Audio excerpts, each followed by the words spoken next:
Kathleen Greene, as her full name, was born in the United States in 1944 and grew up in Ohio and grew up there and lived her young adult life in New York, as well as other places, and then moved to Australia in 1985 and lived here for the rest of her life, with going back and forth a little bit to her homeland, her previous homeland. And she became very much in love with this country and its landscape, and her living in the forest in Australia, in the southeast of the country, New South Wales. So that gives a little bit of a sense of her voyage through the outward facts of life, but who she was is something that you and I both care about enormously. And I suppose that one of the things that really interests me about her life as a writer and a maker of pictures was that she had no creative ego, and her engagement with it was very much about the making of things, the reflection on things. And I think you probably have a pretty strong sense of who she was in that context too. Yes, certainly I would. I mean, for me, the very interesting thing is that I really, although I met her very soon after she came to Australia and knew her intermittently and then much more frequently after I moved back here, but maybe 10 years after that, I was never aware that she wrote poetry. It just was not, she was not what she would have termed a poet, what anybody would term a poet with a capital P. And I think probably one of the things about poets is that they are poets with a capital P. So the first thing that distinguishes her completely from that world is that she wrote poetry, not was a poet. And that speaks so much for who she was, I think. Exactly as you say, the lack of ego, the lack of kind of investment in being or doing the thing that she wanted to be or do. She just did it. It was a thing of its moment. And I think that's particularly interesting considering the era she grew up in and was writing in, because it was the era of the dominance of late modernism, the dominance of the idea of art having some role in society, and that you could be someone by being an artist, and that you had something to contribute.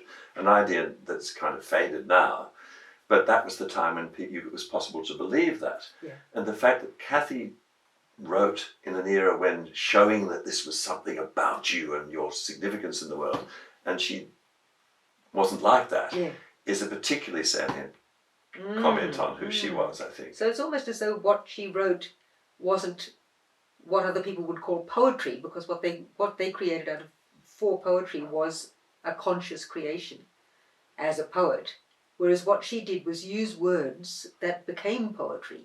It wasn't as though she was attempting to, write a poem in the way that people did back, particularly then, but even now.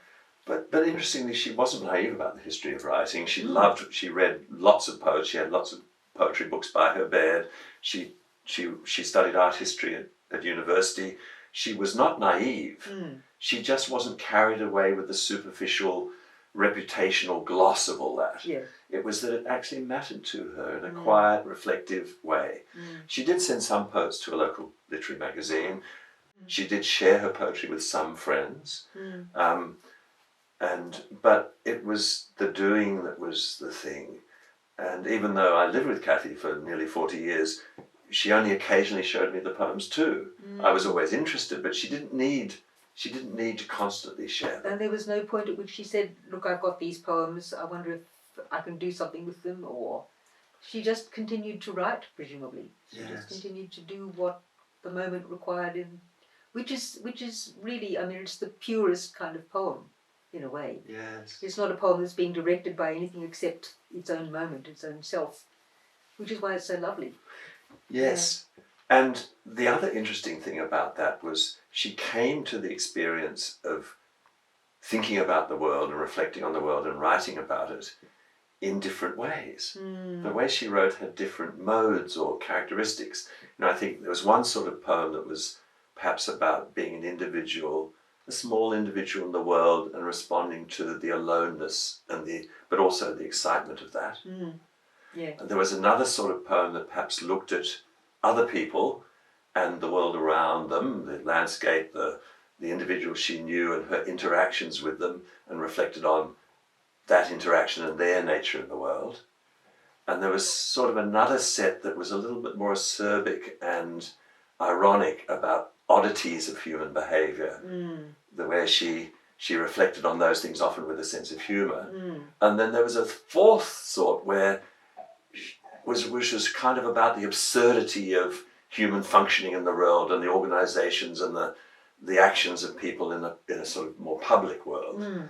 And all these things just interacted through time as she felt at the moment. Yes, and it's a voice. I mean, the thing that links them all together is her voice, because it is always her who's speaking through these poems. It's not as though they're sort of separate voices, separate experiences, separate beings. It's Kathy. Yes. It's Kathy in the world, isn't it? Yes, exactly. Her So whether it's her reflecting on feeling ill and alone and hearing the frogs outside her window, or whether it's some public meeting at an art institution where she imagines Felix the cat going between the legs of all the pompous people in the meeting, or a lovely poem about phobias, about mangoes, mango phobia, where she imagines the sort of faux pas we make in trying to step around someone's sensitivities and plays with that. Or that lovely one that probably the one I like most, perhaps because I just can imagine her in that situation. The lake, which is so much a place I know too, is the lovely way that she's bicycling, I can't remember, around the lake, and words suddenly arise in relation to something that she sees, but the words have no relation on the face of it to what she's looking at. Yes. I just... The one, I think it's called taco sauce or something That's it, it's marvellous. And it's association. People go past her and words pop into her mind. But there's no obvious way that these two things are associated. So, which we do all the time. Which we do all the time. Erupt into our brains. Is what's so lovely, is that she pins that in a way that is very unusual. And then she makes some comment about the strange soup that is her mind. Yes. Language, yeah, exactly. Yeah. There's another strain to the poems which goes back a long way. And it's about her love of language and the words, making words, using words is the thing that gives her a sense of being. And there's another poem, a later poem I think, where she talks about someone who is losing the power of language. And then there's a quite a late poem where she talks about, uses the metaphor of a song and says she used to bravely be able to engage with a song and now she can hardly remember the words or something like that. I mean, I'm using poor language to dig up what she said, but it gives a sense of also, because Kathy suffered from dementia, and it gives a wonderful sense of her engagement with language and how it expresses meaning and the fear of that's who she is, and the fear of losing that.